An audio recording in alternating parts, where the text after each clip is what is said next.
Your most welcome in our English story. और अंग्रेजी सीखने का सबसे नायाब तरीका यही होता है कि हम इसका हिंदी ट्रांसलेट सीख जाएं, ठीक है ना। द नोटी डियर, एक नोटिया नटखट हिरण, ठीक है ना।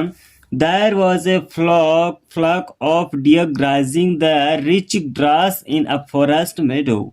There was a flock of deer, यानी कि फ्लॉक ऑफ डियर यहाँ पर कलेक्टिव नाउन है ना। हम कह सकते हैं हिरणों का झुंड, हिरणों का झुंड, एक हिरणों का झुंड ग्राजिंग चल रहा था द रिच ग्रास, है ना, कि बड़ी बड़ी घास के इन ए फॉरेस्ट, एंड एक जंगल में, मेडो यानी घास का मैदान होता है ना। मतलब क्या बात है कि एक हिरणों का झुंड, है ना, जंगल में एक घास के मैदान में वो चल रहा था। In the flock was a naughty deer, in the flock मतलब उस झुंड में वॉज इन था ए नोटियन एक नटखट डियर हिरण, एक बहुत नटखट हिरण था। ही वॉज सो नोटी, वह बहुत ज्यादा नटखट था। देट की हिज मदर, उसकी मम्मी, टुक ले गई हिमेन उसे टू ए वाइज डियर, एक बुद्धिमान हिरण के पास उसे उसकी माँ ले गई। हु, जो was considered as a teacher, है ना, जो कौन, ये जो वाइज डियर है वो जो वॉज इन था कंसिडर्ड माना जाता था एज ए टीचर, एक शिक्षक के रूप में माने जाते थे। वो एक बुद्धिमान हिरण था, उसके पास उस नोटी डियर को उसकी मम्मी लेकर गए, ठीक है ना। The wise deer started to teach, है ना, जो बुद्धिमान हिरण था उसने शुरू कर दिया टू टीच एंड पढ़ना उसे the deer on various techniques, यानी कि बहुत ज्यादा तकनीकें, उसने विभिन्न प्रकार की तकनीकें उसे शुरू कर दी। ऑफ सेल्फ डिफेंस, यानी आत्मरक्षा की जो तकनीकें होती है वो उसे पढ़ाना शुरू कर दिया, क्योंकि जो आपको पता है हिरण का जो जीवन होता है बहुत ही, वो डरता रहता है हर एक जंगली जानवर से, तो उसको सेल्फ डिफेंस की कुछ तकनीकियां उसको सिखाई थी। हाउएवर, हालांकि the naughty deer was not at all attentive, मतलब क्या बोल रहे हैं कि जो नटखट हिरण था ना उसने बिल्कुल भी हर प्रकार से ध्यान केंद्रित नहीं किया, कोई भी ध्यान नहीं लगाया। जस्ट लाइक, इसी प्रकार स्मॉल, जिस प्रकार से एक छोटा बच्चा होता है उसी प्रकार से वो नटखट बना रहा, उसने ध्यान नहीं दिया। The deer started to miss classes, वो हिरण था उसने जो कक्षाएं हैं वो मिस करना शुरू कर दी एक बच्चे की तरह।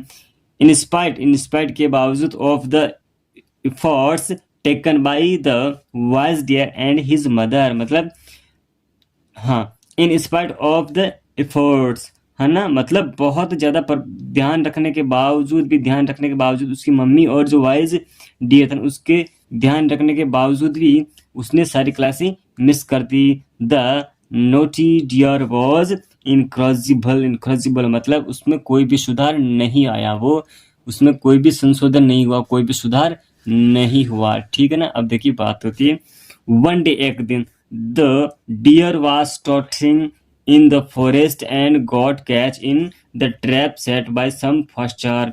एक दिन द डियर वाज टॉटरिंग, यानी कि वो लड़खड़ा रहा था, इन द फॉरेस्ट यानी जंगल में लड़खड़ाता हुआ चल रहा था, ढुलमुल नीति से वो चल रहा था। एंड गोट और केच, गोट एंड पा लिया, पकड़ लिया, फिर केच एंड पकड़ लिया, गोट एंड उसको हमें सकते गेट गोट, तो हाँ गोट एंड उसको पा लिया। किसने पा लिया?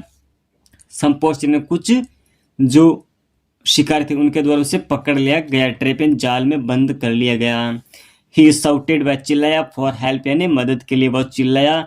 द मदर कैम रनिंग, उसकी मम्मी दौड़ी दौड़ी आई, ठीक है ना, उसकी माँ है जो दौड़ दौड़ी वहां देरी वहां, एंड सा और देखा the pathetic state of her boy, मतलब उसके जो बच्चा है, उसका जो बालक है, उसकी दयनीय स्थिति में उसने देखा। सी रैन, वह भागी, टू द वाइज डियर, और बुद्धिमान जो हिरण था उसके पास भागी, फॉर हेल्प यानी किसके लिए? मदद के लिए उस बुद्धिमान हिरण के पास भागी। The wise deer came there and said, जो बुद्धिमान हिरण था वो वहां आया और सेड, उसने कहा, look at the effect of your naughty acts, मतलब देखो ये प्रभाव किसका? ऑफ योर नोटी एक्ट्स, मतलब जो तुम्हारा ये नटखटपन है, तुम्हारी जो चालाकियां हैं, तुम जो इतना शरारती जो आपका कार्य करें उसका ये इफेक्ट है ना, पूरा पूरा प्रभाव है। एट लेस्ट, कम से कम, from now pay attention to your lessons, अब तुम कम से कम, अब तुम अपने जो कक्षाएं हैं, जो पाठ है उस पर ध्यान दो, जो आपको सेल्फ डिफेंस की टेक्निक्स आपको सिखाई जा रही है उस पर आप ध्यान केंद्रित करें। He managed to free the naughty deer, उन्होंने मैनेज कर लिया, उन्होंने स्वतंत्र कर लिया, टू फ्री यानी उसको स्वतंत्र कर लिया, उस जाल से निकाल लिया द नोटी डियर को। The naughty deer had learned his lesson, अब जो उसके लेसन थे उसको सीखना उसने शुरू कर दिया। मोरल क्या है? बी अटेंटिव यानी कि सावधान रहो, लर्न सीखते रहो, बी हैप्पी और खुश रहो। देखो ये ऐसी स्टोरी थी आज की। Thank you for watching.